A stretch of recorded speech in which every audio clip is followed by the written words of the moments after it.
তো চলুন শুরু করি ঘটনাটা। তো এই যেই গ্রামটা, এই গ্রামে যেহেতু এখনো লোকজন বসবাস করে না, এই জন্য অনেকেই এই গ্রামটাকে আল খারাজ বলেন।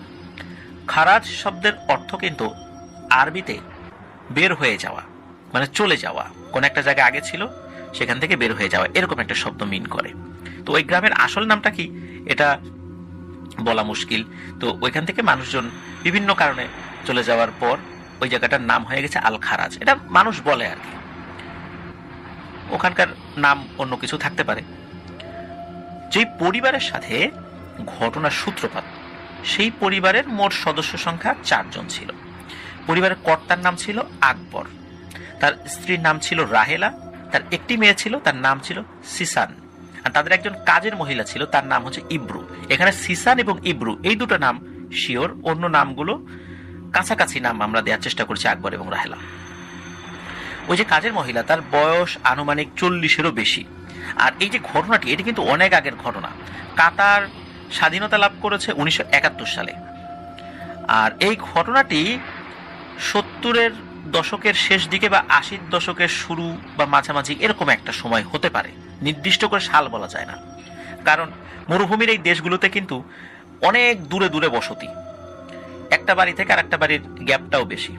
আর যেই সময়ের ঘটনা, ওই সময় কিন্তু ওই এলাকায় ইলেকট্রিসিটি ওভাবে পৌঁছায় নাই, যার কারণে ওই সময়ে আজকের মতো কাতারের যেই উন্নত অবস্থা সেটা কিন্তু কল্পনাও করা যায় না। তো যাই হোক, বেশ কিছুদিন যাবৎ আকবর, যিনি পরিবারের কর্তা, উনি দেখছিলেন যে সবকিছু স্বাভাবিকভাবে চললেও ওনার স্ত্রীর মধ্যে একটা অস্বাভাবিকতা লক্ষ্য করা যাচ্ছে। সেটা হলো, ওনার স্ত্রী মাঝে মাঝে ঘুমের ঘোরে হাঁটা চলা করেন। বিয়ের পর থেকে কিন্তু ওনার স্ত্রীর মধ্যে এই ধরনের সমস্যা উনি দেখেন নাই। হঠাৎ করেই ওনার স্ত্রীর মধ্যে এই পরিবর্তনটা উনি লক্ষ্য করছেন। ওই সময় সিসানের বয়স ছিল 7 থেকে 8 বছর, এরকম আর কি, যতটুকু তথ্য পাওয়া যায়। তো 7-8 বছর বয়সী একটা মেয়েকে মা বাবা পাশের একটা আলাদা রুমে করে দেন ঘুমানোর জন্য, যেহেতু মেয়ে একটু বড় হচ্ছে, এই জন্য আলাদা রুম করে দেওয়াটাই এটা যুক্তিসঙ্গত। আর এই যে ইব্রু নামের যে কাজের মহিলা, ইনি কিন্তু বাড়ির প্রায় সব কাজকর্ম একাই করতেন। রাহেলা, যিনি মানে সিসানের মা, উনি শুধু নামমাত্র তাকে সাহায্য করতেন, আর বাকি সময়টা রাহেলা সিসানকে নিয়ে ব্যস্ত থাকত। মা এবং মেয়ের মধ্যে এই সুসম্পর্কটা অত্যন্ত গভীর ছিল। মানে মা মেয়ের যে সম্পর্কটা, এটা তো সবসময় গভীর, তাই না? কিন্তু সার্বক্ষণিক তিনি মেয়ের সাথে থাকতেন বলে, আর মেয়ে তার মাকে সার্বক্ষণিক কাছে পেত বলে, দুজনের মধ্যে সম্পর্কটা আরো গভীর ছিল। মা মেয়ের ভালোবাসাটা, এটা প্রায় সময় ইব্রু দূর থেকে দেখতো, কিন্তু কিছু বলতো না, হাসতও না, রাগও করতো না। মানে সে বিষয়টা একটু তাকিয়ে দেখতো, তারপর অন্য কাজ করত। এই ইব্রু সম্পর্কে পরিবারের সদস্যরা তেমন কিছু জানে না, শুধু জানে ইব্রুর একটা ছেলে ছিল আর তার স্বামী হঠাৎ করে নিরুদ্দেশ হয়ে যায়। এরপরে কেউ আর কখনো দেখেনি। ছেলেটা জন্মের নাকি কয়েক মাস পরেই মারা যায়। এরপর থেকে ইব্রু একা, ইব্রু এমনটাই বলেছিল। আর ইব্রু ওই গ্রামে হঠাৎ করে আসে, বিভিন্ন বাসায় গিয়ে নক করে যে আপনাদের কোনো কাজের লোক দরকার কিনা।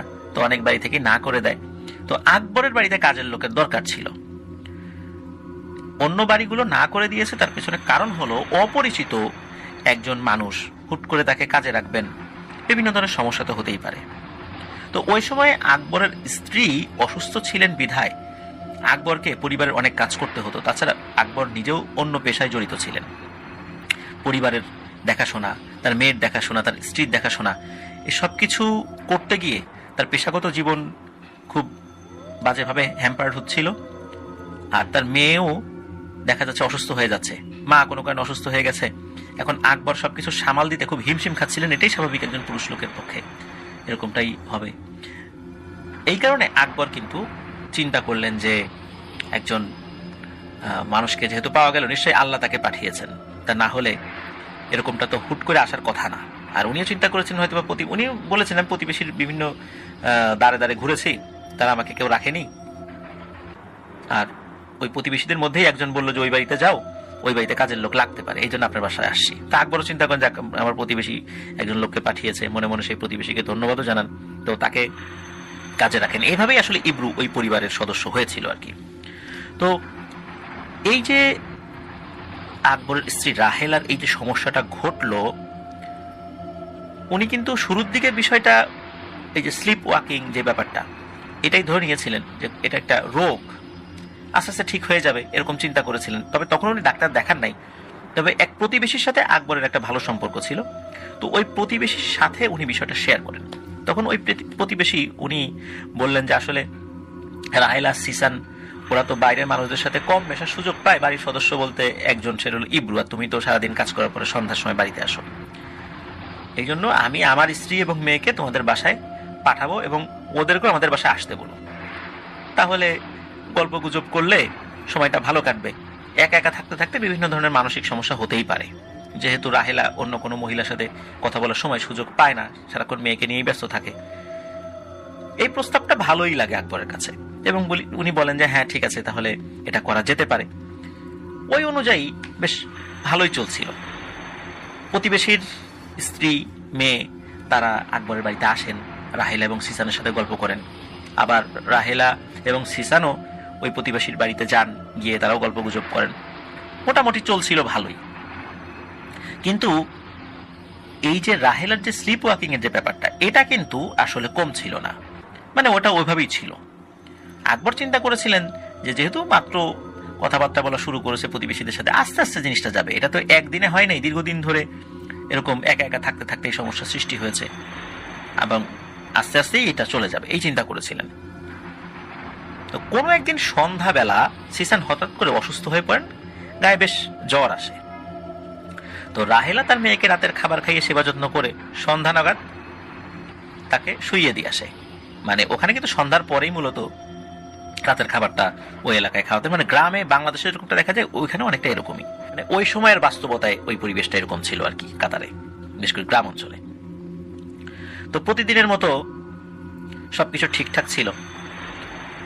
মাঝ রাতে সিসানের ঘুম ভেঙে যায়। রাত আনুমানিক কয়টা এই বিষয়ে কোনো তথ্য পাওয়া যায় না।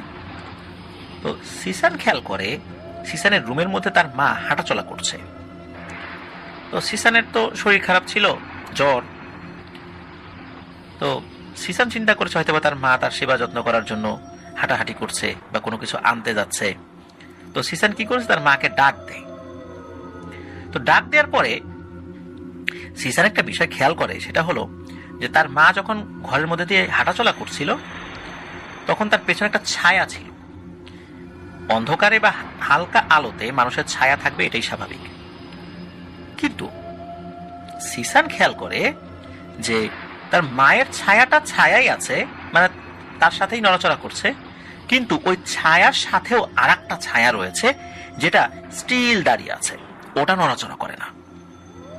সিসান আরো খেয়াল করে ওই ছায়ার দুটো লাল টকটকে চোখ আছে বলে মনে হচ্ছে, কিন্তু ঘুমের ঘরে তো সে ওইভাবে খেয়াল করে নেই ভালো করে।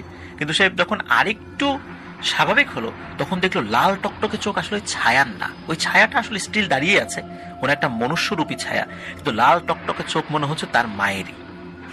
এবং তার মা হঠাৎ করে তার দিকে এক দৃষ্টিতে তাকিয়ে আছে, মনে হচ্ছে যে সে কোনো একটা কাজ করছিল, সিসান তাকে দেখছে বলে সে খুব রাগ করেছে, আর রাগ এসে ফেটে পড়ছে, আর তার চোখ লাল টকটকে দেখা যাচ্ছে ওই অন্ধকারের মধ্যেই। এটা দেখে তো সিসান ভয়ে চিৎকার করে ওঠে। তার চিৎকার শুনে তার বাবা অন্য রুম থেকে দৌড়ে এসে সিসানকে জড়িয়ে ধরেন।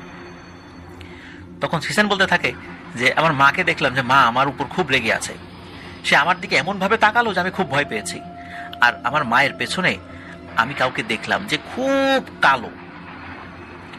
তখন তার বাবা বললেন যে তোমার মা, সে তো ওই রুমে, সে এখানে আসবে কিভাবে, চলো আমি দেখাচ্ছি। তখন সিসানকে কোলে নিয়ে ওই রুমে উনি গেলেন। ঠিকই তার মা রাহেলা বিছানায় ঘুমাচ্ছেন। তখন আকবর বললেন যে মা, তোমার তো জ্বর এসেছে, এই জন্য হয়তো বা তুমি হঠাৎ করেই ঘুম থেকে জেগে উল্টোপাল্টা কিছু দেখেছো, ওটা কোনো ব্যাপার না, ঘুমিয়ে পড়ো। তো সিসানকে তখন রাহেলা এবং আকবরের মাঝামাঝি শুইয়ে দেন এবং ওই রাতটা ওইভাবেই কেটে যায়, কোনো সমস্যা হয় না। পরের দিন দুপুরবেলা খাওয়া দাওয়া শেষ করার পর ওই যে তার প্রতিবেশী, আকবরের প্রতিবেশী, ওই প্রতিবেশীর বাচ্চা মেয়েটা এই সিসানের কাছে আসে খেলাধুলা করার জন্য।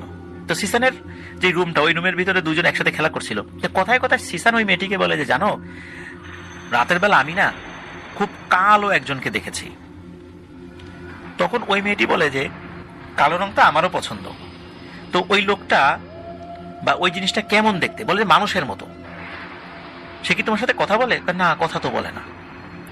তখন ওই প্রতিবেশীর বাচ্চা মেয়েটা সেও বলল যে, চলো আমরা সন্ধ্যার পর ওকে ডাকি, ও দেখতে কেমন, ওর সাথে কথা বলি, ওর সাথে খেলবো। তো বাচ্চা দুজন মানুষ, ওদের চিন্তা ভাবনা তো একদম সহজ সরল। তো দুজনই সিদ্ধান্ত নিল, হ্যাঁ সন্ধ্যার পরে তাকে ডাকবো, কারণ যেহেতু দিনের বেলাতে সিসান তাকে দেখে না। বিকাল বেলা ওই মেয়েটি আবার সিসানের বাড়িতে আসে। সন্ধ্যার পর তারা দুজন একসাথে সিসানের খাটের উপর বসার পর এরা দুজন একসাথে ওই জিনিসটাকে ডাকতে থাকে। তারা এভাবে ডাকতে থাকে যে, এই যে কালো, তুমি আসো, তোমাকে দেখবো, তুমি আসো, কোথায় তুমি, আসো আমাদের সামনে আসো, তোমাকে দেখতে খুব ইচ্ছে করছে, তুমি কে? মানে বাচ্চারা তারা যেভাবে বলতে পারে আর কি, মানে তাদের যে ভাষা। হঠাৎ করে কি হয়, দুজনই যেন অদৃশ্য এক ধাক্কায় খাট থেকে ছিটকে পড়ে যায় এবং ছিটকে পড়ে চিৎকার করতে করতে ঘর থেকে বেরিয়ে যায় দুজনে। ওদিকে বিকেলবেলা যখন ওই প্রতিবেশীর বাচ্চাটা এসেছিল, তার সাথে তার মাও কিন্তু সিসানের বাড়িতে এসেছিল। ওই সময় এই সিসানের মা রাহেলা এবং ওই প্রতিবেশীর স্ত্রী, মানে ওই বাচ্চার মা, দুজন একসাথে অন্য রুমে বসে গল্প করছিল। হঠাৎ করে এই দুই বাচ্চা এইভাবে দৌড়ে খুব ভয়ার্ত চেহারা নিয়ে ওই রুমে আসতে দেখে ওরা তো খুব অবাক হন এবং বলেন, কি হয়েছে? বলছে, কে যেন আমাদেরকে ধাক্কা দিয়ে খাট থেকে ফেলে দিয়েছে, খুব কালো একটা কিছু। তো এই কথা শোনার পর প্রতিবেশীর ওই বাচ্চা এবং তার মা দুজনই ওখান থেকে চলে যান। মূলত ওই বাচ্চার মাটা তাকে দ্রুত ওখান থেকে নিয়ে যান, একটু অস্বাভাবিক বোধ করেন আর কি। তো যাই হোক, পরের দিন প্রতিবেশীর বাচ্চা মেয়েটির বাবা সকালবেলা আকবরের কাছে আসেন এবং দুজনে মিলে বিভিন্ন কথাবার্তা শেয়ার করছিলেন। ওদিকে এই যে রাহেলা, উনি সবাইকে নাস্তা খাওয়ার জন্য ডাকতে থাকেন যে, আসো নাস্তা হয়ে গেছে। তো এই আকবর সাহেব কথায় কথায় ইয়েমেনের কোন একটা গ্রামের একটা গল্প তুলে ধরেন, যে এরকম একটা কথা উনি শুনেছিলেন। তো তিনি বলেন যে, এক গ্রামে নাকি এক স্ত্রী লোক তার পরিবার পরিজন নিয়েছিলেন, তার একটা বাচ্চা ছিল খুবই ছোট, তার স্বামী ছিল। হঠাৎ করে নাকি সেই মহিলার স্বামী তাকে মাথায় আঘাত করে বাচ্চা এবং স্ত্রীকে ফেলে রেখে চলে যায়। কিন্তু ওই লোকটি নাকি যাওয়ার সময় চিৎকার করে বলেছিল যে, আমি আমার স্ত্রীকে খুবই ভালোবাসি, আমি তাকে আঘাত করিনি, আঘাত করেছে অন্য কেউ একজন, যে আমার দৃষ্টিকে বন্দী করেছিল বা আমার নজরকে বন্দী করেছিল। তো আসলে এই ব্যাপারটা কি হতে পারে? কারণ যেহেতু আকবরের বাসায় একটা প্যারানরমাল বিষয় নিয়ে আলোচনা হচ্ছিল, যে এ রাতের বেলা হাঁটাহাঁটি, তারপর কত দিন বিকেলবেলা বা সন্ধ্যার দিকে এই ধরনের একটা ঘটনা ঘটলো, অদৃশ্যভাবে ধাক্কা দিয়ে ফেলে দিল, ওই ধরনের কথায় কথাই ওই ইয়েমেনের ওই গল্পটা আকবর সাহেব তার প্রতিবেশীর ওই ভদ্রলোককে বলছিলেন। এটা যে আসলে পূর্ব পরিকল্পিত বিষয়টা এরকম না। অনেক সময় আমরা রেফারেন্স হিসাবে বিভিন্ন জিনিস তুলে ধরি, যে অমুক দেশে এরকম একটা ঘটনা ঘটেছিল, এরকম একটা গল্প আমি শুনেছি, ঠিক ওইভাবেই কথার প্রেক্ষাপটে এই কথাটা উঠে আসে। তো এই ঘটনা বলতে থাকার কোনো এক পর্যায়ে ওই যে ইব্রু কাজের মহিলাটা সে ছুটে চলে আসে এবং এসে বলে যে, আঘাত করা ওই স্ত্রী লোকটা কিন্তু মারা যায়নি, আর তাকে কেউ খুঁজেও পায়নি, ওই স্ত্রী লোকটা কোথায় যেন চলে যায়।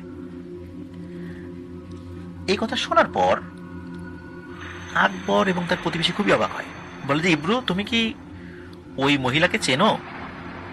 তখন ইব্রু বলে, আমি চিনি না, তবে এই ঘটনা আমি শুনেছি। ওই আঘাত করার পর তার স্বামী চলে যায়, আর তার বাচ্চাটাও মারা যায়নি, বাচ্চাটা হারিয়ে যায়, আর ওই মহিলা এখনো বেঁচে আছে, কোথায় আছে আমি জানি না। ইব্রু এটাও বলে, কোনো এক অভিশাপের কারণে নাকি ওই গ্রামে সদ্য জন্ম নেয়া অধিকাংশ বাচ্চারাই নাকি বিভৎস আকৃতির হতো। এইরকম একটা তথ্য ইব্রু জানায়। তো ইব্রুর কথা শুনে খুবই অবাক হন, কারণ ইয়েমেনের ওই গ্রামের যতটুকু গুজব চারদিকে ছড়িয়েছিল তাতে এরকমটাই ছিল যে আঘাত করার পর ওই মহিলা মারা যায়, তার সন্তানও মারা যায়। কিন্তু ইব্রু এখন এসে ভিন্ন কথা বলছে। তো যাই হোক, এটা তো শোনা কথাই, এই বিষয়টা নিয়ে আসলে ওনারা ওইভাবে আর মাথা ঘামান নাই। তো প্রতি রাতের মতো আজও রাহেলা আবার তার নিজের ঘর থেকে হঠাৎ করে নাই। এখন সে তো হাঁটতে হাঁটতে এই ঘর থেকে ওই ঘর চলে যায়, বাইরেও বের হয়ে যায়, আবার ঘরে ফেরত আসে। তো আকবর সাহেব যখন দেখলেন যে রাহেলা নাই, তখন রাহেলাকে খুঁজতে উনি বের হন। খুঁজতে খুঁজতে রাহেলাকে পায় ঘরের বাইরে একটা জায়গায় রাহেলা বসে আছে এবং এক বালতি পানির দিকে সে তাকিয়ে আছে। আকবর সাহেব কি করেন, আস্তে আস্তে গিয়ে রাহেলার ঘাড়ে যখনই হাত দিয়েছেন এবং পেছন থেকে রাহেলা বলে ডাক দিয়েছেন, তখন এই রাহেলা প্রচন্ড জোরে একটা চিৎকার দিয়ে ওখানেই অজ্ঞান হয়ে যায়। তো আকবর সাহেব কিছু বুঝতে পারে না যে স্লিপ ওয়াকিং এর সময় যদি কাউকে হাত দেওয়া হয় গায়ে, তাহলে তো এইভাবে চিৎকার করার কথা না, এমনটাই উনি জানেন আর কি। হঠাৎ করে এরকম চিৎকার দিয়ে অজ্ঞান হয়ে গেল কেন? আর স্লিপ ওয়াকিং এ তো সে হাঁটবে কেন, ওই বালতির দিকে তাকিয়েছিল, এমনটা কেন? তো উনি রাহেলাকে তুলে নিয়ে আবার বিছানায় শুইয়ে দেন, আর নিজেও পাশে শুয়ে শুয়ে এসব বিষয় নিয়ে চিন্তা করতে থাকেন যে আসলে রাহেলার সাথে কি হচ্ছে। হঠাৎ করে উনি ফিল করে যে রাহেলা ঘাড় ঘুরিয়ে তার দিকে তাকিয়ে আছে।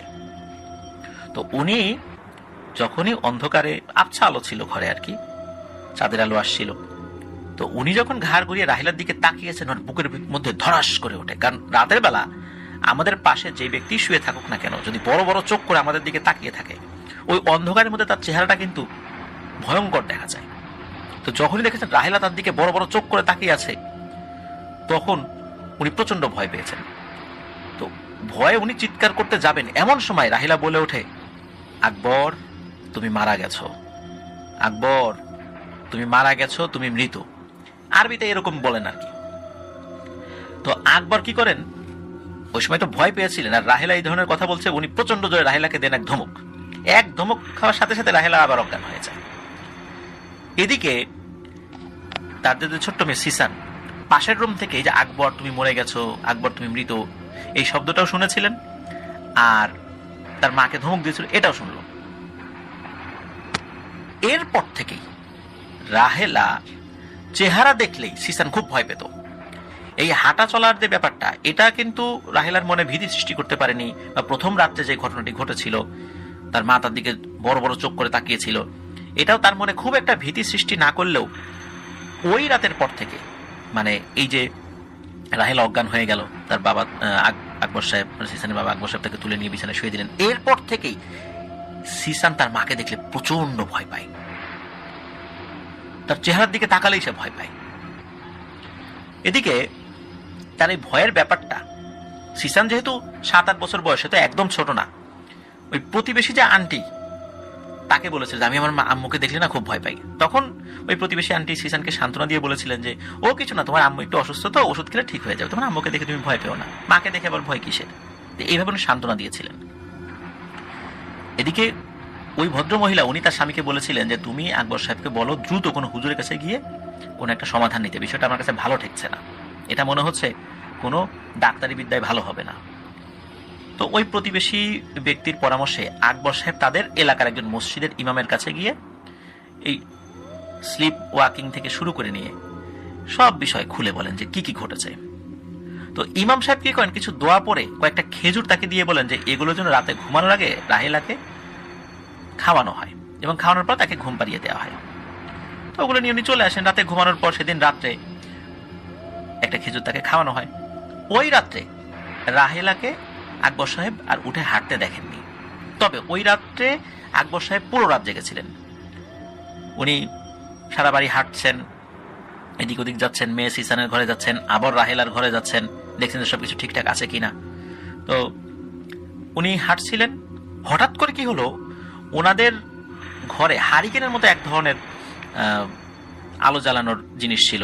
এটা ওই অঞ্চলে কি বলে নাম আমরা জানি না, তবে আমরা বোঝার জন্য এটাকে হারিকেন বলবো আর কি। তবে এটা হারিকেনের মতো দেখতে না, কিছুটা হারিকেনের মতো, তো এক ধরনের উজ্জ্বল প্রদীপ আর কি।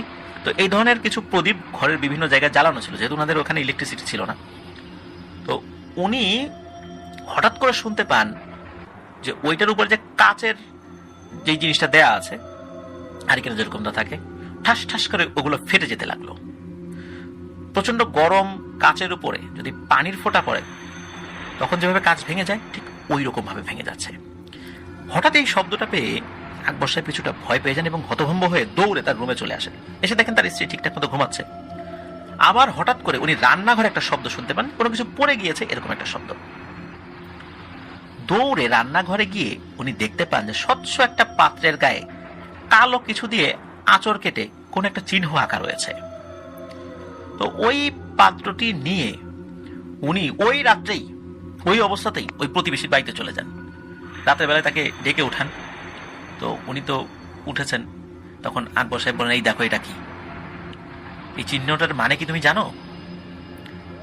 এদিকে ওই ব্যক্তি বলে, না তো জানি না, চলো এখনই মসজিদের ইমাম সাহেবের কাছে যাই, ওনাকে ঘুম থেকে ডেকে তুলি আর এই চিহ্নটা দেখিয়ে বলি যে এটার অর্থ উনি জানেন কিনা।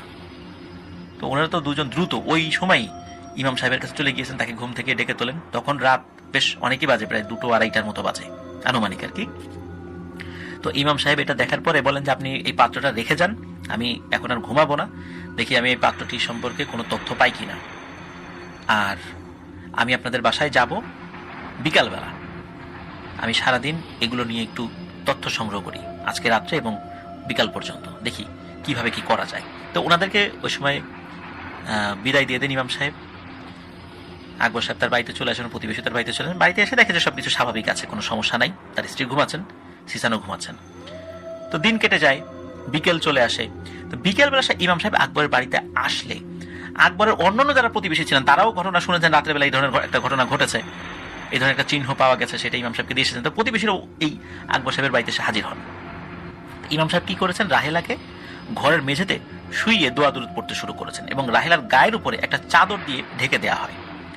আরব দেশে রুকিয়ার বিভিন্ন ধরনের পদ্ধতি রয়েছে, আরব, তারপরে ইন্দোনেশিয়া, ফিলিপাইন, এখানে এরকমটা আছে, বাংলাদেশে এরকমটা কম দেখা যায় আর কি। তো এরপর আরব দেশে সীসা খাওয়ার জন্য সীসার উপরে যে জ্বলন্ত কয়লা দেওয়া হয়, ঠিক ওই রকম কয়লা একটা বড় চামচে করে নিয়ে রাহেলার পুরো শরীরের উপর দিয়ে একবার ঘোরানো হয়। তো একবার ঘোরানোর পর আর একবার যখন ঘোরানো হচ্ছিল, মানে দ্বিতীয়বার, সাথে সাথে রাহেলা প্রচন্ড জোরে চিৎকার করে ওঠে এবং চিৎকার করে উঠে বসে। জ্বলন্ত কয়লা হাত দিয়ে খপ করে রাহেলা ধরে ফেলে আর এক হাত দিয়ে ইমাম সাহেবের গলা চেপে ধরে। ইমাম সাহেবের গলা এত জোরে চেপে ধরেছিল যে গলার পেছনের দিকে যে নরম হাড় রয়েছে সেটা ভেঙে যাওয়ার উপক্রম হয়। ইমাম সাহেব প্রচন্ড জোরে চিৎকার করতে শুরু করে। তখন আশেপাশে থাকা আরো যে লোকজন ছিল তারা সবাই এসে রাহেলাকে চেপে ধরে ফেলে এবং অনেক কষ্টে তার হাতটা ইমাম সাহেবের ঘাড় থেকে সরান। এদিকে কি হয়, রাহেলা অন্য ব্যক্তিদেরকে এক ধাক্কায়, মানে এক ঝাটকা দিয়ে তাদেরকে দূরে ফেলে দেন এবং দৌড়ে রান্নাঘরে চলে যায়। রান্নাঘরে গিয়ে একটা বড় ছুরি নিয়ে এসে আকবর সাহেবের দিকে ছুঁড়ে মারে, যদিও বা সেই ছুরিটি আকবর সাহেবের গায়ে লাগে নাই। এরপর প্রচন্ড জোরে আরো একটা চিৎকার দিয়ে এই রাহেলা মাটিতে লুটিয়ে পড়েন, আবার অজ্ঞান হয়ে যান। এদিকে ইমাম সাহেব, উনি রুকিয়া তো সমাপ্ত করতে পারলেন না, উনি নিজেই তো প্রচন্ড ভাবে আঘাতপ্রাপ্ত হলেন। তো রুকিয়া অসমাপ্ত রেখে ইমাম সাহেব ওখান থেকে চলে যান আর রাতের বেলা সকলকে সাবধানে থাকতে বলেন। উনি পরে আবার আসবেন এটা বলেন। তো রাতের বেলা অন্যান্য দিনের মতো আকবর সাহেব রাহেলাকে তার ঘরে শুইয়ে দিয়ে তিনি আবার তার মেয়ের রুমে যান। কিন্তু এবার তার মেয়ের রুমে গিয়ে দেখেন তার মেয়ের রুমে নাই। পুরো বাড়ি উনি তন্ন তন্ন করে করে খুঁজেও উনার মেয়ে সিসানকে কোথাও খুঁজে পান না। এদিকে চিৎকার করে মেয়েকে ডাকতে ডাকতে বাড়ির বাইরে এসে দেখেন যে এই যে রাহেলা যেই জায়গায় দাঁড়িয়ে বালতির পানির দিকে তাকিয়েছিল, ঠিক ওই জায়গায় সিসান বসে বসে অনেকখানি জায়গা জুড়ে একটা চোখ আঁকিয়েছেন। আর ওই যে একটা চিহ্ন, যে চিহ্নটা একটা পাত্রের উপরে কালো কোনো কিছু দিয়ে আঁকানো হয়েছিল, যেটা ইমাম সাহেবকে দিয়ে এসেছিলেন, ওই চিহ্নটা সিসান আঁকছে। এই দৃশ্য দেখে আকবর সাহেব তো মারাত্মক ভয় পান এবং উনি পাগলের মতো হয়ে যান যে কি হচ্ছে তার বাড়িতে। তার স্ত্রীর সাথে ঘটনা ঘটছিল, এখন তার মেয়ের সাথে ঘটনা শুরু হয়েছে। তো উনি যখন ওইখানে তার মেয়েকে ডাক দেন এবং তারও গায়ে হাত রাখেন, তার মেয়েও ওইখানে অজ্ঞান হয়ে যায়। উনি ওনার মেয়েকে ঘরে এনে শুইয়ে দেন। রাত্রে আর কোনো সমস্যা হয় না তার মেয়ের সাথে। ওই রাত্রে উনি ঘুমান নাই, একবার ওনার মেয়ের ঘরে যান, একবার উনি ওনার স্ত্রীর ঘরে যান, যে কখন কি হচ্ছে না হচ্ছে। একটা পর্যায়ে ওনার মেয়েকে ওনার স্ত্রীর পাশে এনে শুইয়ে দেন, কারণ বারবার এই রুম ওই রুম করতে উনি ক্লান্ত হয়ে যাচ্ছিলেন। ভয় পাচ্ছিলেন যে দুইজনকে একসাথে শোয়ালে বড় ধরনের কোনো সমস্যা হয় কিনা, একে অন্যকে আঘাত করে কিনা, ওনার মনে একটা ভয় কাজ করছিল। কিন্তু একটা পর্যায়ে মনে হলো না, দুজনেই ঘুমাচ্ছে। তখন উনি সিসানকে এনে তার মায়ের পাশে শুইয়ে দেন। তো পরদিন সকালবেলা আকবর সাহেব আবার ইমাম সাহেবের কাছে যান এবং ওই রাতের ঘটনাটাও খুলে বলেন। ইমাম সাহেব তখন ওই চিহ্নটার একটা বর্ণনা আকবর সাহেবের কাছে দিতে শুরু করেন।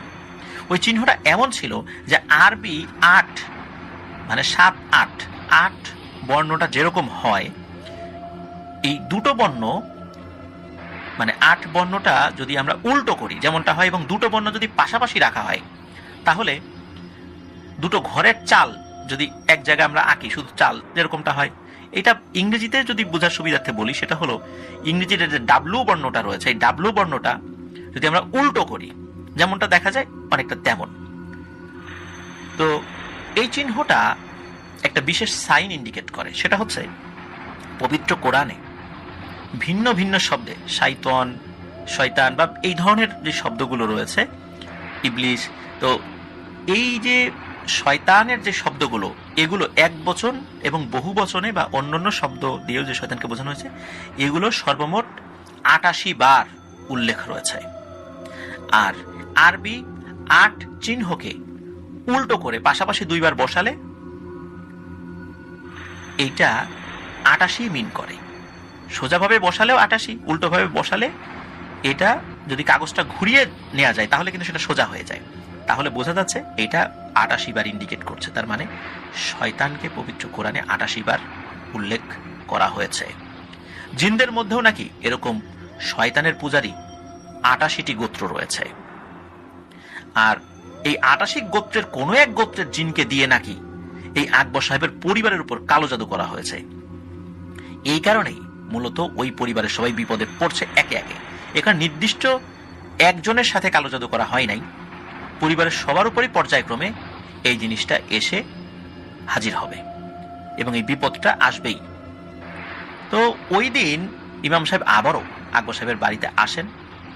তো আসার পর এই প্রথম ইব্রু, এই যে কাজের মহিলা, খুব হাসি মুখে এসে ইমাম সাহেবকে বলছেন সালাম দিয়ে যে হুজুর নেন, কষ্ট করে হেঁটে আসেন, এক গ্লাস পানি খান।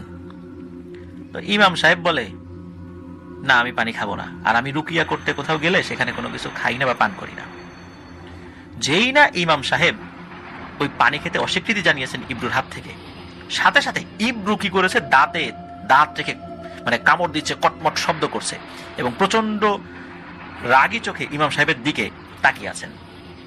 তো ইমাম সাহেব ইব্রুর এই ধরনের আচরণ দেখে জোরে একটা ধমক দেন। ইব্রু হঠাৎ করে এসে পানি দিবে, এটা অস্বাভাবিক কিছু না, কিন্তু পানি না খাওয়ার কারণে ইব্রু যে আচরণটা করছে এটা তো অস্বাভাবিক। ইব্রুর বিষয়ে কিন্তু এই ইমাম সাহেব শুরুতে কোনো সন্দেহ করেন নাই, কিন্তু ইব্রুর এই আচরণে ইমাম সাহেবের কেমন যেন একটু মনে খটকা লাগে। তো ইমাম সাহেব ব্যাগ থেকে 3টা খেজুর বের করেন, খেজুর বের করে 3 জনকে খেতে দেন, কাজের মহিলা, সিসান এবং রাহেলাকে। রাহেলা এবং সিসান খেজুর মুখে দেন, কিন্তু এই যে কাজের মহিলা ইব্রু, সে এটা মুখে দিতে অস্বীকৃতি জানান এবং খেজুরটা উল্টো ইমাম সাহেবের দিকে ছুঁড়ে মেরেছে যে তোর খেজুর তুই খা। এই ধরনের একটা বাজে ব্যবহার ইমাম সাহেবের মতো একজন সম্মানিত মানুষের সাথে ইব্রু করে বসেন। তো ইমাম সাহেব খেজুরটা তুলে নিয়ে ওইটা একটা পানির গ্লাসের মধ্যে চুবান। ইব্রু যেই পানির গ্লাসটা নিয়ে এসেছে ওই গ্লাসের মধ্যেই চুবানোর পর ওই পানিটা ইব্রুর মুখে ছুঁড়ে মেরেছেন। যখনই ছুঁড়ে মেরেছেন তখনই এই ইব্রু, তারপর এই যে সিসান এবং রাহেলা 3 জনই প্রচন্ড কাশি শুরু করেছেন এবং কাশির সাথে রক্ত বমি করা শুরু করেছেন 3 জনই। এবং 3 জনের মুখ থেকে বেরিয়ে আসে জট বাঁধা চুল, আর গলার ভিতর থেকে তো রক্ত বেরিয়ে এসেছেই, আর ছোট ছোট কিছু মাংসের দলা। কিছুক্ষণ পর ইমাম সাহেব আকবরকে বলেন যে 3 জনই এখন সুস্থ, আশা করি কিছু হবে না, এই ইব্রুর উপর কোনো কিছুর প্রভাব ছিল, আশা করছি সেটা কেটে গেছে। তো দুদিন বেশ স্বাভাবিক ছিল, কোনো সমস্যা হয়নি। তো ইমাম সাহেব এতটুকু বলেছিলেন যে এই পরিবারের যারা নারী সদস্যরা রয়েছে এদের উপরই মূলত কোনো একটা কিছুর প্রভাব ছিল, এটা উনি আন্দাজ করেছেন আর কি, ওনার জ্ঞান থেকে যেটা। আর আকবর সাহেবকেও কিছু উনি রুকিয়া করে দিয়েছিলেন। ওই সময় আকবর সাহেবের কোনো রক্ত বমি বা এই টাইপের কোনো কিছু হয় নাই ওই সময়ের বাস্তবতায় আর কি। তো 2 দিন চলে যায়, 2 দিনের মধ্যে তেমন কোনো সমস্যা হয় না। 2 দিন পর সিসান ঘুমের ভেতরে বিছানা থেকে মেঝেতে আচার খেয়ে পড়ে। রাতের বেলা প্রচন্ড জোরে চিৎকার করতে করতে তার মা বাবার ঘরে দৌড়ে চলে যায়, প্রচন্ড জোরে সে আঘাত পেয়েছিল। তো সে উঠে তার মা বাবার ঘরে যখন গিয়েছেন তখন তার মা বাবা ঘুম থেকে উঠেছে, ওনারাও খুব গভীর ঘুমে বিভোর ছিল আর কি, ওই সময় বাচ্চার কান্না বা ডাক শুনতে পান নাই। তো ওনারা উঠে যখন ওনাদের হারিকেন বা এই টাইপের যে দ্রব্যটা ওটার আলো আর একটু জ্বালিয়েছেন, দেখেন যে তাদের মেয়ের ঠোঁট কেটে রক্ত পড়ছে এবং বাম হাতটা ভেঙে গেছে, বাম হাতটা খুব বাজেভাবে ভেঙেছে। তার মানে শুধু বিছানা থেকে নিচে পড়লেই এত বাজেভাবে হাত ভাঙার কথা না, নিশ্চয়ই ওই হাতে আরো ভয়ানকভাবে আঘাত করা হয়েছিল, বা হাতে আঘাত করেই বিছানা থেকে নিচে ফেলে দেওয়া হয়েছে। তো ওনারাও তখন বুঝতে পারেন যে ওনারা মনে করেছিলেন যে সবকিছু শেষ হয়ে গেছে, ইমাম সাহেব যেহেতু বলেছেন সবকিছু স্বাভাবিক হয়ে যাবে, আসলে শেষ হয়নি। ওই রাতের মতো তারা জেগেই কাটিয়ে দেন। সকালবেলা ইমাম সাহেবকে আবারও খবর দেওয়া হয়। তো ইমাম সাহেব এবার তার সাথে করে একটা ছোট্ট তেলের শিশি নিয়ে আসেন এবং সেই তেল এই তিনজনের হাতে মাখিয়ে দিয়ে তাদেরকে ঘ্রাণ নিতে বলেন। তো তিনজন যখন তাদের তেল হাতে মাখানো অবস্থায় হাতের ঘ্রাণ নিতে শুরু করে, তখনই প্রচন্ড শব্দ চিল্লাচিল্লি শুরু হয়, আর তাদের পুরো ঘর যেন কাঁপতে থাকে। চিল্লাচিল্লি করছে বাইরের কেউ, ভেতরের কেউ না, কোনো মানুষ এটা করছে না। কে চিল্লাচিল্লি করছে ওনারা বুঝতে পারছেন না। এদিকে ওনারা তো ঘরের মধ্যে খুব ভয় পাচ্ছেন, দিনের বেলায় ধরনের ঘটনা করছে। ইমাম সাহেব তখন ডান হাতে কোরআন খুলে কোরআন পড়তে থাকেন এবং বাম হাত দিয়ে তেলের শিশি তাদের সামনে ধরে রাখেন। তাদের সামনে বলতে আকবর, রাহেলা এবং সিসানের সামনে। কিছুক্ষণ পড়ার পর ইমাম সাহেব এক দৌড়ে ঘর থেকে বের হয়ে যান এবং তার পেছন পেছন আকবর সাহেব এবং তার স্ত্রী রাহেলা এবং সিসানও বের হন। তারা সবাই জিজ্ঞেস করেন, কি ব্যাপার হুজুর, আপনি এভাবে পড়তে পড়তে চলে যাচ্ছেন কেন? তখন ইমাম সাহেব অত্যন্ত ভয়ে ভয়ে আকবর সাহেবকে বলতে থাকেন, আমি আবার 2 দিন পরে আসবো, সাথে আরেকজন করে নিয়ে আসবো, কিন্তু এই মুহূর্তে যদি আমি এখানে থাকি আমার মৃত্যু নিশ্চিত। আশেপাশে শব্দ শুনে নিশ্চয়ই বুঝতে পারছেন। তখন আকবর সাহেব বলেন যে আপনি এভাবে আমাদেরকে রেখে চলে যাচ্ছেন, আমাদের কি হবে? তখন ইমাম সাহেব বলেন যে ইনশাল্লাহ কিছু হবে না, 2 দিন ধৈর্য ধরেন, 2 দিনের মধ্যে বড় ধরনের কোনো সমস্যা আপনাদের সাথে হবে না বলে আমার বিশ্বাস, দেখি এরপরে কি করা যায়। তো এই 2 দিনে খুব বড় ধরনের কোনো সমস্যা না হলে ওনারা মানসিকভাবে খুব একটা বিভৎস সময় পার করেছিলেন। তো আকবর সাহেব ছাড়া তার বাড়ির কেউই সুস্থ স্বাভাবিক না। তাদের বাড়ির যে কাজের মহিলা ইবরুও সুস্থ স্বাভাবিক না। প্রায় 2 দিন বাড়িতে তেমন একটা খাওয়া দাওয়াই হয় নাই। রান্না বাড়া কেউ করতে পারছেন না, কারণ একে তো মানসিক অশান্তি, তারপর বাড়িতে এই ধরনের একটা সমস্যা। তো আকবর সাহেবের প্রতিবেশী যারা ছিলেন আর কি, ওই প্রতিবেশীর বাড়ি থেকে খাবার পাঠিয়ে দেওয়া হয়েছিল। তো একবার কি হয়েছে যে আকবর সাহেব ওই প্রতিবেশীর বাড়িতে খাবার আনতে গেছেন, কারণ প্রতিবেশী খবর পাঠিয়েছিলেন যে খাবার দিয়ে যাওয়ার মতো কেউ নাই, উনি অনুগ্রহ করে যেন একটু আসেন কষ্ট করে। তো এই কারণে আকবর সাহেব ওখানে গিয়েছেন। যাওয়ার পরে আকবর সাহেবকে ওই বাড়ির একজন, যেহেতু হেঁটে এসেছেন কিছুটা পথ, ওনাকে পানি খাওয়াচ্ছেন, মানে খাইয়েছেন আর কি। পানি খাওয়ানোর পর আকবর সাহেবের প্রচন্ড কাশি পায় এবং কাশতে কাশতে আকবর সাহেবের মুখ থেকে বেরিয়ে আসে কিছু চুলের গোছা এবং ছোট ছোট কিছু মাংসপিণ্ড। তো এই অবস্থা দেখে ওই প্রতিবেশীরাও কিন্তু ভয়ে চিৎকার শুরু করে দেন, হায় হায় এটা কি হলো। এবং এমত অবস্থায় ওই প্রতিবেশী যারা ছিলেন আর কি, তারা আবার আকবর সাহেবকে তার বাড়িতে নিয়ে আসেন। নিয়ে এসে আকবর সাহেবকে শুইয়ে দেন বিছানায়, কারণ আকবর সাহেব এই বমি করার পর উনি বেশ অসুস্থ হয়ে যান। তো যাই হোক, কিছু সময় পর ইমাম সাহেবের সাথে আর একজন বুজুর্গ ব্যক্তি বাড়িতে আসেন। 2 দিন তো হয়ে গেছে। তো ইমাম সাহেব ওনার সাথে যে বড় হুজুরকে নিয়ে এসেছিলেন, সেই হুজুর বলেন যে আমি আপনাদের পরিবারের সব কথা শুনেছি, সব ধরনের রুকিয়া তো একরকম হয় না, আপনাদের বাসার রুকিয়াটা একটু ভিন্ন পদ্ধতিতে করতে হবে।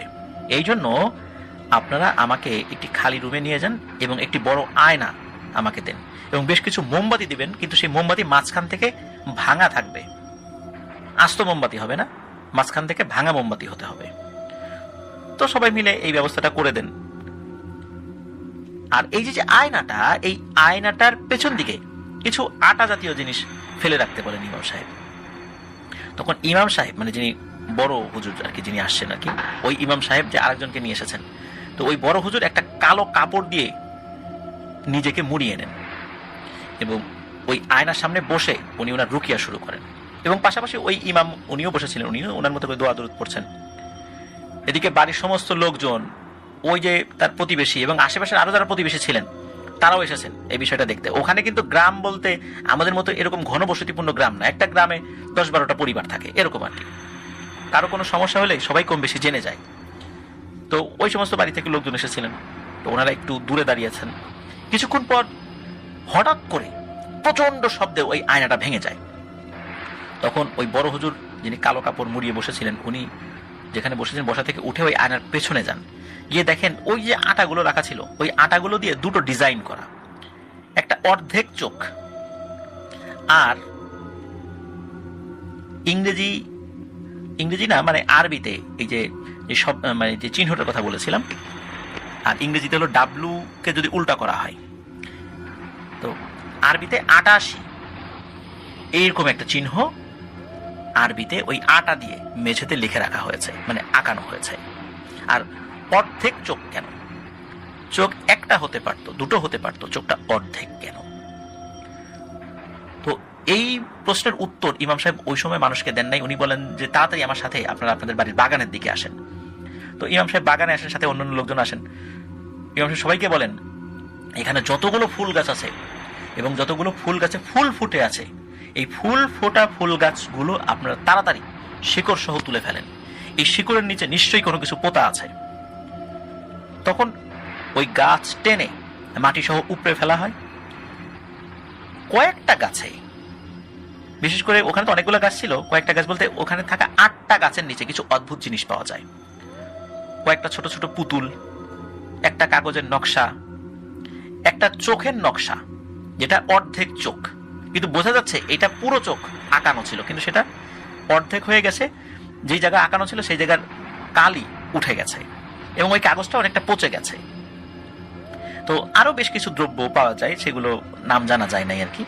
তো এই জিনিসগুলো মাটি খুঁড়ে যখন বের করে আনা হয়, তখন এগুলো এক জায়গা করে ওই বড় হুজুর উনি আগুন জ্বালিয়ে দিতে বলেন এবং উনি কিছু দোয়া দুরুদ পড়েন ওইখানে। এমত অবস্থায় হঠাৎ করে পেছন থেকে ইব্রু দৌড়ে ছুটে আসে। এতক্ষণ কিন্তু ইব্রু ওই গাছের কাছে আসে নাই। ইব্রু চিৎকার করে বলতে থাকে, কেউ বাঁচবে না, একটা মানুষের জন্য আর একটা মানুষের জীবন দিতেই হবে, কাউকে ছাড়বে না। একথা বলে নিজেই নিজের মাথার চুল টানতে থাকে। এদিকে কি করে, ওখানে মাটি কোপানোর জন্য এক চোখা এক ধরনের যন্ত্র ইউজ করে আর কি, হস্তচালিত যন্ত্র, অনেক সময় আমরা নিড়ানির মতো কিছু একটা আর কি। এই জিনিসটা দিয়ে সে নিজে নিজের মুখে আঘাত করে, তার মুখ ফেটে বা মুখ কেটে রক্ত বের হতে থাকে।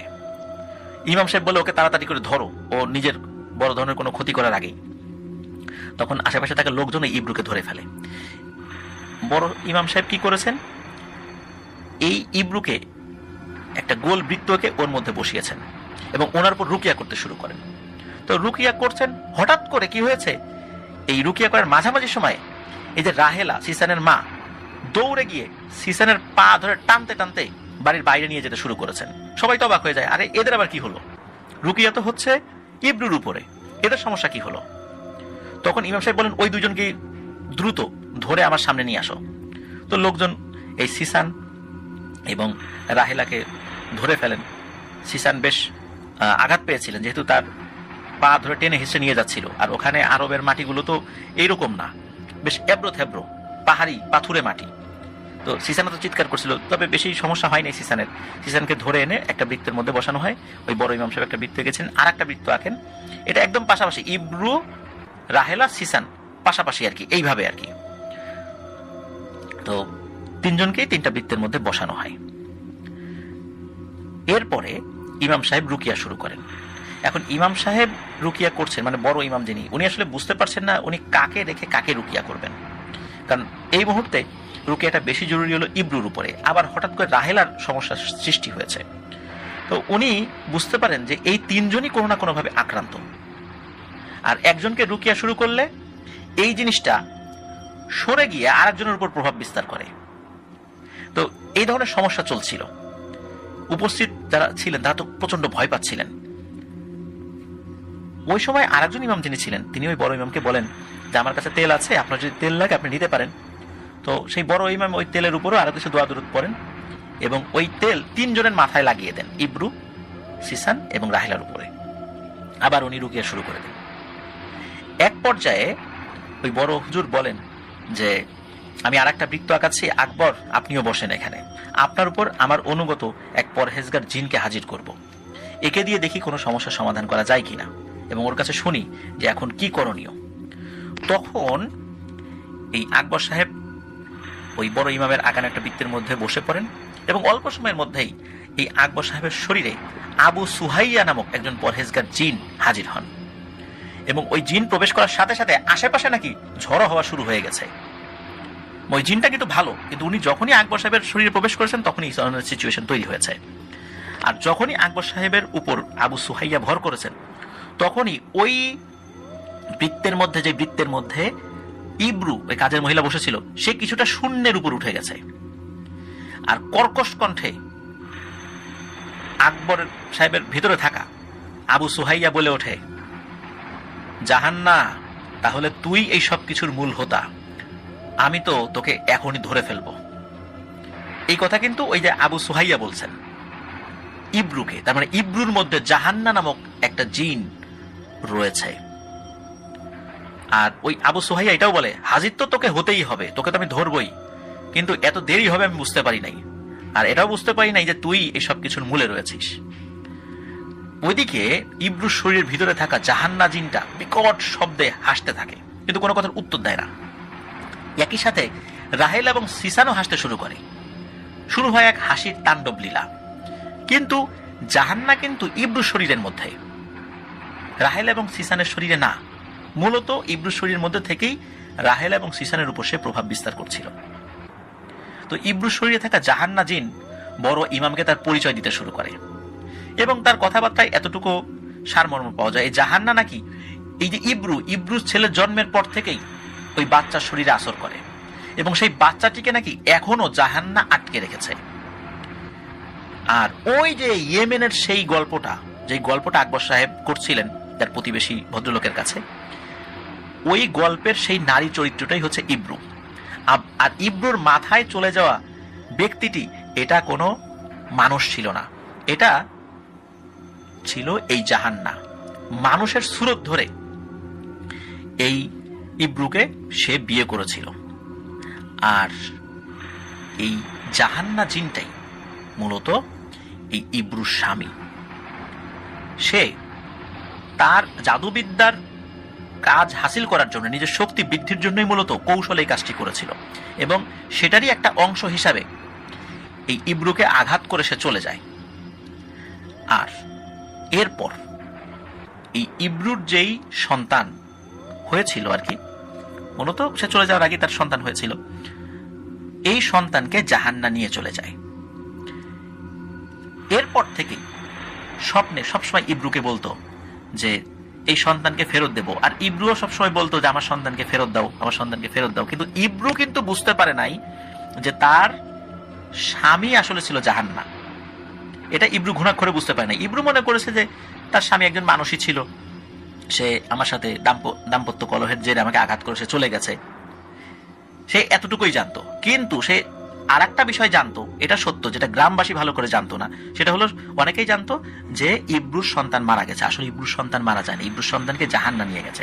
আর জাহান্না তাকে বলতো যে তোর এই সন্তানকে ফেরত দেব, কিন্তু এর বিনিময়ে আমাকে অন্যান্য বাচ্চাকে দিবি, বিভিন্ন ছলে বলে কৌশলে অন্যান্য বাচ্চাদেরকে আমার শিকার বানাবি, তাহলে তোর বাচ্চাকে একসময় ফেরত দিব। এইভাবে এই জাহান্না জিনটি 23 বছর ধরে ইব্রুর বাচ্চাকে ফিরিয়ে দেওয়ার মিথ্যা সান্ত্বনা দিয়ে জাহান্না জিনের ইচ্ছা মতো ইব্রুকে তার কাজে ব্যবহার করে বিভিন্ন এলাকায় ইব্রুকে পাঠায়। ইব্রু সেখানে কাজের মহিলা সেজে বিভিন্নভাবে এই বাচ্চাদেরকে হত্যা করে বা বিভিন্ন রিচুয়ালের মাধ্যমে ওই জাহান্নার কাছে তুলে দেয়। মূলত নিজের সন্তানকে ফেরত পাওয়ার জন্যই ইব্রু এই কাজগুলো করছিল। আর ইব্রুকেও এই জাহান্না কালো জাদু করেছিল, যার প্রেক্ষাপটে সেদিন যখন ইমাম সাহেব এসে বিভিন্ন রুকিয়া করছিলেন, তখন এই ইব্রুর পেট থেকেও চুল, রক্ত এবং মাংসের দলাগুলো বের হয়েছিল। কিন্তু এর উপর যে প্রভাব, এই প্রভাবটা কিন্তু যায় নাই। তো আবু সুহাইয়া তখন বড় ইমাম সাহেবের কাছে বলেন যে হুজুর, আমাকে অনুমতি দেন, এই জাহান্নাকে ধরবো, না হলে কিন্তু আরো বড় ক্ষতি করবে।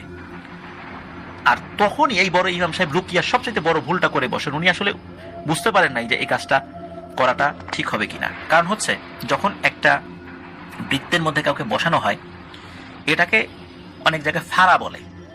এই ফাড়াটা যদি একটা সাইডে কেটে দেওয়া হয়, ওই দিক দিয়ে জিনরা বের হয়ে যায়। তখন ইমাম সাহেব, মানে ওই বড় ইমাম, উনি যেহেতু ওই ফাড়ার মধ্যে বা বৃত্তের মধ্যে আকবর সাহেবকে বসিয়ে আবু সুহাইয়াকে হাজির করেছিলেন, এরা ঢুকতে পারে কিন্তু বেরোনোর জন্য অনুমতি লাগবে। তখন উনি আবু সুহাইয়াকে অনুমতি দেন এবং ওই ফাড়ার এক পাশটা কেটে দেন, যাতে করে আবু সুহাইয়া ওই ইব্রুর শরীরের ভেতরে থাকা জাহান্নাকে ধরতে পারেন। জাহান্না অত্যন্ত শক্তিশালী ছিল। তো উনি যখন আসলে এই ফাড়াটা কাটতে গিয়েছেন, কাটার পরে আবু সুহাইয়া বের হয়েছে, বের হওয়ার পর ইব্রুর শরীরে থাকা এই যে জাহান্না জিনটা, এই জিনটা কি করেছে, সে একটা ভয়ানক কাজ করে বসে। সেটা হলো, সে যখনই টের পেয়েছে আবু সুহাইয়া তাকে ধরতে আসছে, তখনই সে তার বৃত্ত থেকে বেরিয়ে এই রাহেলার বৃত্তে ঢুকে যায়। এখন প্রশ্ন হতে পারে যে ফাড়া কাটা ছাড়া সে কিভাবে ঢুকলো? এখানে একটা বড় ভুল হয়েছিল, 3টা বৃত্ত পাশাপাশি আঁকা হয়েছিল। এই রাহেলার যে বৃত্তটা, এই বৃত্তটা এবং এই সিসানের বৃত্তটা এমন ভাবে আঁকানো হয়েছিল, এই বৃত্তটা একদম মানে একটা দাগ আর একটা দাগের সাথে মিশে গিয়েছিল পাশাপাশি। তাড়াহুড়ায় এই জিনিসটা আসলে ওনারা করে ফেলেছিলেন, ইচ্ছাকৃত না। এই কারণে যেহেতু একটা দাগের সাথে একটা দাগ মিশে গিয়েছিল, এই কারণে জাহান্না পাশের বৃত্ততে খুব সহজেই প্রবেশ করতে পেরেছেন। ওইটাও একটা কমন বৃত্ত হয়ে যায়, 3টা বৃত্ত একটা কমন বৃত্ত হয়ে যায়। তো যখন আবু সুহাইয়া জাহান্নাকে ধরতে গিয়েছেন, জাহান্না ইব্রুর শরীর থেকে বের হয়ে রাহেলার শরীরে প্রবেশ করেছে, এবং রাহেলার শরীরে প্রবেশ করেই সে সিসানকে হত্যা করেছে। কিভাবে? এটা খুব মর্মান্তিক একটা ব্যাপার। সেটা হলো যে রাহেলা সিসানের ঘাড় ধরে এমন জোরে টান দিয়েছে যে সিসানের ধর থেকে মাথা আলাদা হয়ে গেছে। আর এই দৃশ্য দেখার সাথে সাথে আকবর সাহেবের ভেতর থেকে তো আবু সুহাইয়া বেরিয়ে গেছে, উনি এখন স্বাভাবিক চিন্তায় আছেন যে তার মেয়েকে তার মা হত্যা করেছে। নিজের চোখের সামনে নিজের আদরের মেয়ের এরকম দৃশ্য দেখে ওনার মাথা ঠিক ছিল না। উনি ওনার বাসার পাশেই মাটি কোপানোর একটা হাতিয়ার ছিল, কোদাল বা এই টাইপের কোনো কিছু একটা, এটা নিয়ে এসে সজোরে ওনার স্ত্রী রাহেলার বুকে বসিয়ে দেন, এবং বসানোর সাথে সাথে তার স্ত্রীও মারা যায়। আর এদিকে এই যে বড় হুজুর, উনি চিৎকার করে বলছিলেন যে আকবর দাঁড়াও দাঁড়াও, কিন্তু এই রাগের অবস্থা আসলে এমন ছিল যে ওনার মাথা ঠিক ছিল না। কারণ উনি বলতে চাচ্ছিলেন যে আকবর তুমি দাঁড়াও, তোমার স্ত্রী রাহেলার ভেতর থেকে এই জাহান্না বেরিয়ে গেছে, সে এখন স্বাভাবিক অবস্থায় আছে, সে ইচ্ছা করে না। কিন্তু এই জিনিসগুলো আসলে উনি বলার সুযোগই পান নাই, অল্প সময়ের মধ্যে ঘটনা ঘটে যায়। আর একটা ব্যাপার ঘটে, সেটা হলো যখন এই জাহান্না ইব্রুর শরীর থেকে বের হয়েছে, তখন ইব্রুর শরীরের ভেতরের বেশ কিছু অর্গানকে উনি চাপ দিয়ে ছিঁড়ে ফেলেন, যার প্রেক্ষাপটে ওখানে ইব্রুও মারা যায়, এদিকে সিসান মারা যায়, আর রাহেলা মারা যায় তার স্বামীর হাতে। 3টা মর্মান্তিক মৃত্যু উপস্থিত সবাই দেখে অনেকে ভয়ে দৌড়াদৌড়ি করতে থাকেন যে হায় হায়, এটা কি হলো। এমন একটা ভয়াবহ দৃশ্য সকলের চোখের সামনে ঘটে। আকবরের সামনে শুধু রয়েছে বড় ইমাম আর অন্য আরেকজন ইমাম, আর যে 3জন রয়েছে সেটা হচ্ছে সিসান, রাহেলা আর ইব্রু। কিন্তু এই 3জন মৃত অবস্থায়। ওই অবস্থায় ওই যে সুহাইয়া জিনটা, ওই জিনটা কিন্তু কারো শরীরে ছিল না, কিন্তু সে ইমাম সাহেবের কাছে বলতে থাকে যে হুজুর আমি পারলাম না, এত দ্রুত ঘটে গেল সবকিছু, আমি পারলাম না। মূলত আপনি ভুল করেছিলেন, ওই 3টা বৃত্ত যদি পাশাপাশি একটু দূরত্বে আঁকানো থাকতো, তাহলে এই জাহান্না কোনোভাবেই এই বৃত্ত থেকে বেরিয়ে রাহেলাকে আক্রমণ করতে পারতো না, আর রাহেলা আক্রমণ করতে পারতো না সিসানকে। কিন্তু তাড়াহুড়ায় ভুল হয়ে গেছে। বড় ইমাম, অন্য ইমাম, আকবর এবং সেই সাথে নাকি ওই আবু সুহাইয়া জিনটা অঝোর ধারায় কেঁদেছিল যে পারলাম না মানুষকে রক্ষা করতে, এই জাহান্নাকে রক্ষা করতে ধরতে গিয়ে অন্য 3জনকে রক্ষা করতে পারলাম না। জাহান্না জিনটা কিন্তু ওখান থেকে পালিয়ে যেতে সক্ষম হয়েছিল, এরপর ওটাকে আর কোনোভাবেই ধরা যায় নাই, কোনোভাবেই সে আর ধরা দেয় নাই। এভাবেই জাহান্না 23 বছর ধরে ইব্রুরকে বশ করে তার বাচ্চাকে ফিরিয়ে দেওয়ার নাম করে সে বিভিন্নভাবে বাচ্চাদেরকে বলি দেওয়ার মাধ্যমে নিজের শক্তিকে বৃদ্ধি করেছে।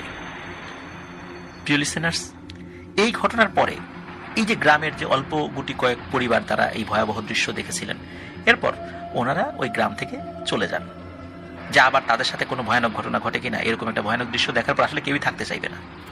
আর যেহেতু এই সমস্ত দেশগুলোতে প্রচুর ফাঁকা জায়গা থাকে, মানুষজন খুব কম থাকে, জায়গার তো অভাব নাই, তারা অন্য জায়গায় চলে গিয়েছেন। এভাবেই ওই গ্রামটা মানুষ শূন্য হয়ে পড়ে। পরবর্তীতে সরকারি বিভিন্ন স্থাপনা তৈরি হয়েছে। তো এই ঘটনাই বিভিন্নভাবে মানুষের মুখে ছড়িয়ে যায়, ঘটনাটা বিক্ষিপ্তভাবে শোনা যায়। আমরা চেষ্টা করেছি এই বিক্ষিপ্ত ঘটনাগুলো একত্র করে আপনাদের সামনে উপস্থাপন করার জন্য। আল খারাজ মসজিদের ইমাম সাহেব আছেন একজন, তার নাম হচ্ছে এলতাফ আহমদ। তো উনি অনেক বয়স্ক, তো ওনার কাছ থেকেও এই ঘটনার কিছু বর্ণনা পাওয়া যায়। আল খারাজ এলাকায় নাকি এখন গ্রামের খুব একটা অস্তিত্ব পাওয়া যায় না, যেগুলো স্থাপনা আছে সরকারি, আর অধিকাংশ সময় ওই সরকারি লোকজনকেই আশেপাশে থাকতে দেখা যায়। আর মরুময় এলাকা, তো এরকম এলাকা কাতারে অনেকেই আছে, খুঁজলে হয়তোবা সেখানে পূর্বের গ্রামের কিছু অস্তিত্ব পাওয়াও যেতে পারে আর কি। প্রিয় লিসেনার্স, আমি এই ঘটনার মাধ্যমে একটি মেসেজ আপনাকে দিতে চাই বা আপনাদেরকে দিতে চাই, যারাই শুনছেন। মনে করেন প্রত্যেককে ইন্ডিভিজুয়ালি, আপনাকেই বলছি, ইন্ডিভিজুয়ালি বলছি।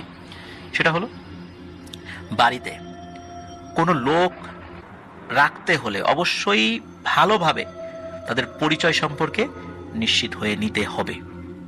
কে কোথা থেকে আসলো, যত প্রয়োজনই থাকুক না কেন, তাদের পূর্ণ পরিচয় না পাওয়া পর্যন্ত আমরা তাদেরকে বাসায় রাখবো না।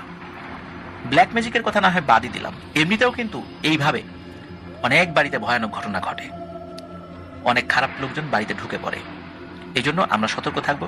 বলতে পারেন এই ঘটনার মূল শিক্ষাটা এটাই, যে আমরা অপরিচিত কাউকে আমাদের বাড়িতে রাখবো না।